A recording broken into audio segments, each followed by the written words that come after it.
Hi, my name is Nicole. Welcome to my channel, Travel to Money. In this video, I am going to take you all around the city of Boston. We'll talk about the history, the sights, the prices, and a whole lot more. If you are new here, I have created this channel to help you learn about how to travel, adventure, and have fun on the road to financial independence. I have traveled the world, I own a couple of houses in Spain, and I'm on a creative journey to financial independence. I believe the road to financial freedom can and should be fun. I hope you'll subscribe and join me on this journey no matter where you are starting from. Last week, I decided to take a few days and head to Boston. My hope was to have a little getaway in a walkable city where I could experience the fall colors. I've been in Florida a lot the last couple of years, and though it is beautiful, we aren't really known for our fall season. Let me start by saying that trips to US cities are never as cheap as European cities. I paid almost as much for a small Airbnb for 3 nights as I did to stay in Paris for an entire 2 weeks. I chose one of the less expensive options, but still very centrally located, so there was no way it was going to be super cheap. I really loved the stay, the location near Chinatown, and even though it was just a studio, it still had everything I needed.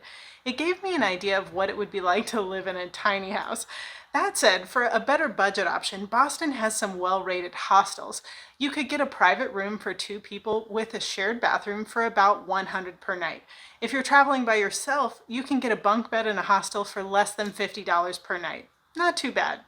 You can find really great deals on flights to Boston since it's a major city. I always do my bookings through Skyscanner for the best deals. You can check out the link in the description, and when you put in your location and your destination, you can pull up the calendar and see in green the days with the best prices. Unfortunately, on this particular trip to Boston, I made one of the biggest travel mistakes I've ever made, and it really cost me. I was looking at flight prices and initially had selected the round trip option. I wanted to see if I could find better flight prices by looking at one-way tickets. When I realized that the round trip flights had better prices, I switched it back to round trip, but forgot to change the cities back. Instead of booking round trip from Orlando to Boston, I accidentally booked round trip from Boston to Orlando. I had no idea that I had done this until a few days before my flight when I got an email saying, "Your trip to Orlando is almost here." I had already seen an email or two like that, but I just assumed that I had booked one-way tickets. But this time I realized that I hadn't seen a similar email about an upcoming trip to Boston. When I realized my mistake, I felt so sick. When I first looked up ticket change options, the cheapest option with change fees was going to be over $800. That was more than triple the initial cost. I didn't know what to do. I ended up calling Spirit Airlines, and the lady was super nice. She waived the change fees and said it would be about $500. I still wasn't satisfied and just couldn't fathom this $500 mistake. I ended up booking one of the flights separately one way, and she changed the other flight and canceled the one I no longer needed. Overall, the mistake ended up costing me about $275. It was still pretty bad, but I was just glad that we were able to work it that far down from $800. Okay, sorry for going on about that. Now let's talk about Boston.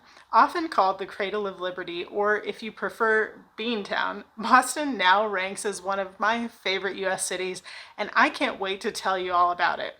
Let's start by talking about logistics. Boston has a great public transportation system. The T, which is their subway line, is a great and fairly inexpensive way to get around.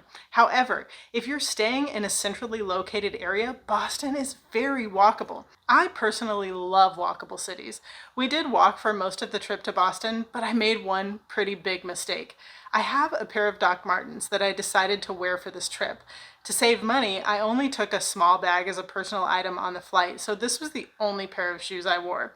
Even though I've broken them in before, because I only wear them for a few months out of the year, I had to go through this process all over again.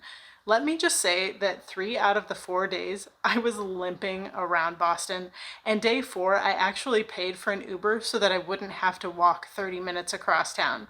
I even bought blister bandages, but it only helped so much. Anyway, if you're only bringing one pair of shoes, just make sure it's something that you've already broken in, that it's nice enough for a nice restaurant, and also comfortable enough to wear all day. Back to public transportation. We were able to take a bus all the way from the airport to the central area of Boston for free. At some point, the driver stopped and converted the bus into a cable car so that it runs off of electricity instead of fuel. I was shocked that we were able to have this ride into the city for free. Starting in early 2022, for the next 2 years, Boston is offering 3 bus lines that go along historic parts of the city that are completely free. These are bus routes 23, 28, and 29. Like I said, we walked nearly the entire time. On one day, we did go out to Harvard, and another day we went to Salem, so each of these days we took the T. We also took the T to get back to the airport, which was $2.50 per person from the north end. Once you get off at the T station near the airport, there's a free shuttle bus to your terminal. One more tip I want to give you before we move off of logistics is about lockers.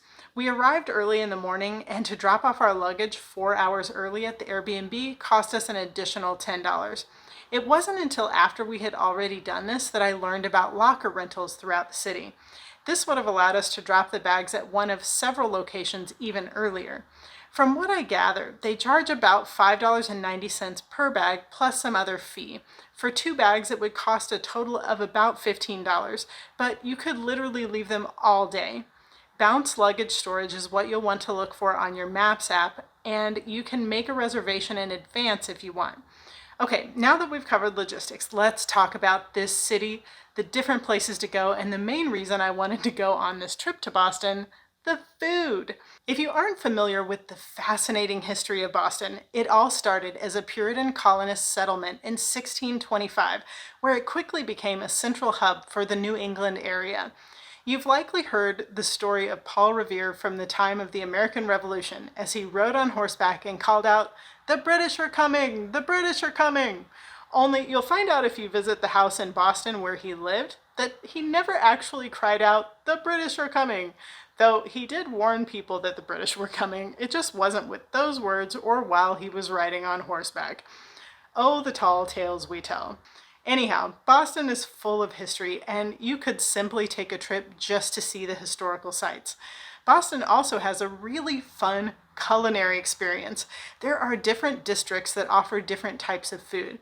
The area of Chinatown is full of different varieties of Asian cuisine. Don't be confused by that name and think that it's only Chinese food. We had some excellent Thai food, and there are so many other options. Little Italy is the Italian district on the north end. There are Italian restaurants galore, but don't think that you can just walk up and find a place to eat without a reservation. We had to look extensively to find a place on a Wednesday night. There was one place that had a line down the block, but they were cash only, as are several places. When you're the best of the best and you have lines down the street, you don't need to offer services like paying with convenience. Plus, I'm sure they have some tax benefits by accepting cash only. At least one night when you go to Boston, you have to have Italian food. Before we found a place for our meal, we decided to stop in another lovely restaurant called Casa Roma to have a glass of wine and an appetizer. I prefer to eat like this when traveling so that you can try out more places. The restaurant where we had dinner was Antico Forno. It seemed like a family-run place and had delicious food that was reasonably priced. It was definitely an authentic Italian experience. I had the vegetarian lasagna and my friend had spaghetti with mushrooms. Another must when it comes to food in Boston is the seafood. We ate twice at 2 different locations of legal seafood. Their motto is, if it's not fresh, it's not legal. I'm usually vegetarian, but we did try the crab dip and the lobster mac and cheese. On our second trip to the location near the wharf, I tried the crab roll, which was probably my favorite dish in Boston. A lot of people go for the lobster roll, but I personally like crab more than lobster. The crab was amazing, but the bread was unreal. My friend had the lobster bisque, which she really enjoyed. The whole reason we went back to legal seafood a second time was because of the dessert, none other than Boston cream pie. Oh my goodness, just do it. Don't ask questions, just do it. Speaking of dessert, when you're on the north end of Boston in the Italian district, be sure to stop at Mike's Pastries. It's another cash-only place with a line out the door, but the line moves fast and they are known for their world-famous cannolis. I think each cannoli was around $5.50. They are huge and definitely worth the money. Honestly, I could have made a whole video just about food in Boston, but let's move on to some of the other places I really loved. The New England Aquarium is on the north end of the wharf, and they have not only an incredible display of sea life, but they also have a great educational experience with so much to learn, not only about the animals that we share the water with, but also about sustainability and how to care for our environment. If I were in Boston longer, I would have spent more time at the park Boston Common. The gardens are beautiful, and it would be a lovely place for a picnic or to take a book and read for hours. In next week's video, I'm going to share about my first day trip to Harvard and Cambridge, and the following week I'll talk about the day trip to Salem for a very spooky experience. I'd love it if you would like this video and subscribe to join me every day where travel and adventure build financial freedom. I can't wait to see where your dreams will take you.